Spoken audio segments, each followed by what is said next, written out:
The Beguiled is directed by Sofia Coppola and stars Colin Farrell, Nicole Kidman, Kristen Dunst, and Ellie Fanning. Colin Farrell plays John McBurney, a Union soldier in the Civil War who ends up getting wounded in his leg and is carried by a little girl to a girls' school where he is treated by Nicole Kidman's character Martha Farnsworth and the other women to help him on his way. And conflicts start to rise and an unexpected turn of events start to happen. Now, a little backstory. Now, Sofia Coppola is the daughter of famous director Francis Ford Coppola, who is the director of films such as the Godfather trilogy and Apocalypse Now fame. I've only seen one other film that Sofia Coppola has directed, which was Lost in Translation from 2004, which I really enjoyed. And you can definitely tell that Sofia Coppola has a high level of influence and talent behind her father's legacy, and with this one, there's no exception with that. I didn't expect much going into this film, but I will say that I enjoyed it, but it is certainly a film that does have its flaws to it. Now, first of my pros. First of all, the performances are all excellent with this movie. Colin Farrell truly shines this movie, where he plays John McBurney, who's very unpredictable in the role, and he does have some pretty intense moments later that I won't spoil anything, but you get to see a lot of the integrity that goes through him with what he goes through. And I'm such a big Colin Farrell fan that it's great to see him as a character actor who can pretty much play in pretty much any role. And Nicole Kidman also shines too as the well-spoken leader of the group of women, and she runs the school, and she is the one, basically the one who has the women take care of him and try to make sure it gets better. And I've always been a big fan of Nicole Kidman, and it's great seeing her in these type of roles where she tries to be very stern and very, and very well spoken of the other women in the movie. And it was also great seeing Kristen Dunst again in a movie in a while, and I haven't seen her in a movie in a long time.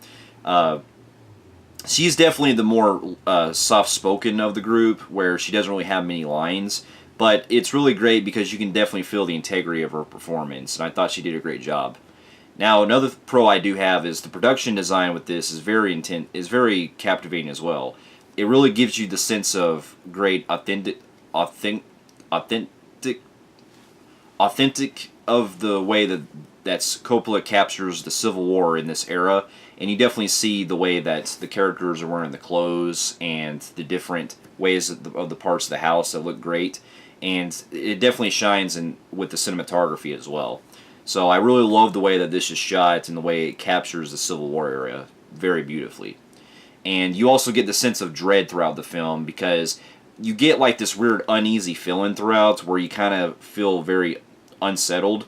And I also really enjoyed how there was really no music playing throughout a majority of it because in a way it kind of reminds me of like watching a Coen Brothers movie or something where it's building like a lot of tension up and they don't really use like any score until the end, and it is very moody when they do use the music that's played.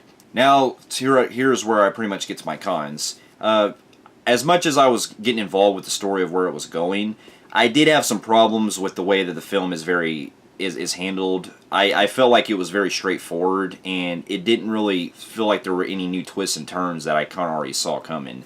Because it didn't help that I watched the trailer before I watched the movie, and if you watch the trailer, you pretty much see that a lot of the stuff that they go by is very, you're piecing together the things that are in the trailer, and you can kind of get the idea of how the movie's going to happen.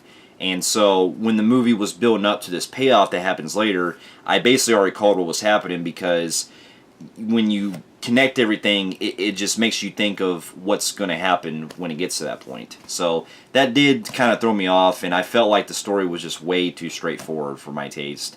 And not just that, but I felt like some of the characters were thinly written, and we don't really get much depth with them as well.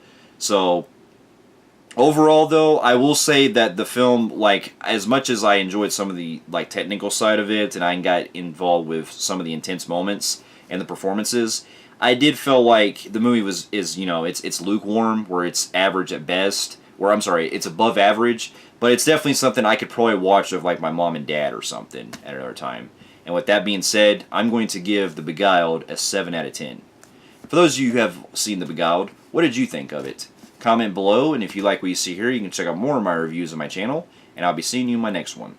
Oh, and I'll be having another review. I'll be having a review of Spider-Man: Homecoming sometime later this weekend. I'm sorry we haven't gotten to it. Me and Eddie haven't really been doing any reviews lately together because he's been spending time with his family, so I haven't really been able to see much movies with him.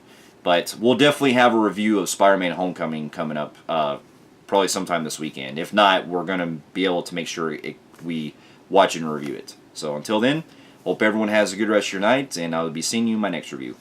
I'll see you later.